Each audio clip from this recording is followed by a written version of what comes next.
දැන් ඔය ගෙවල් වල කේන්ති ගන්න කට්ටිය කල්පනා කරන්න ඕන හොඳ. මහදයක් ඕනේ මාළුවකට පින්නකට ලුණු ටිකක් මදි වුණත් මිනිස්සු කේන්ති ගන්නවනේ. ඔය හොඳට බලන්න ගෙවල් වල මේ අවුරුදු ගාණක් උයලා දීපු බිරිඳ බත් එකේ කෙස් ගහක් තිබ්බොත් එහෙම ඒ කුණහරමෙන් බයින ගෙවල් තියෙන ඕන තරම් තියෙනවා. නිරන්තරයෙන් බලන්න ඕනේ අර විනාඩි 10ක් විතර අරගෙන මොකටද කේන්ති ගන්නෙ? කවුද මේ කල්පනා කරන්න ඕනේ? කේන්ති යන උදවිය. මොකක්ද කේන්ති ඇවිස්සීමෙන් මට අත්වෙන ප්‍රතිඵලය? මම අහුවා අර විදේශගත දායකයාගෙන්. කේන්ති ගත්තාම මොකක්ද ඇති වෙන ප්‍රතිඵලය කියලා. ඒ මිනිස්සයාටම කියවුණා හාමුදුරනේ ප්‍රියතමයෝ නැති වෙනවා කියලා. අපිට කේන්ති ඇවිස්සෙන්න නේ කේන්ති යනවා නම් කමක් නැහැ එනවනේ වෙන්නේ. කේන්ති ඇති වෙන්න අපෙන් ඈත් වෙන්නේ අපෙන් නැති වෙන්නේ කවුද?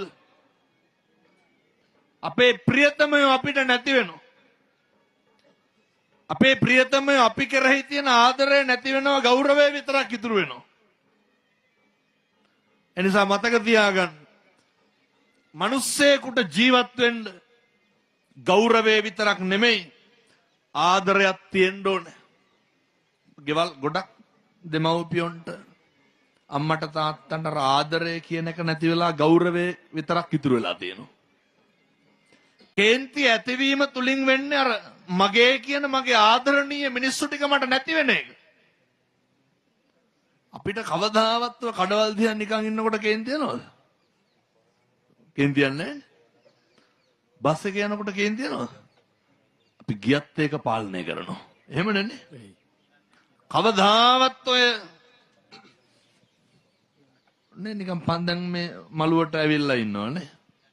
එහෙම ඉඳගෙන හිටියට කේන්ති යනවද නැන්නේ? ගෙදර ඉන්නකොට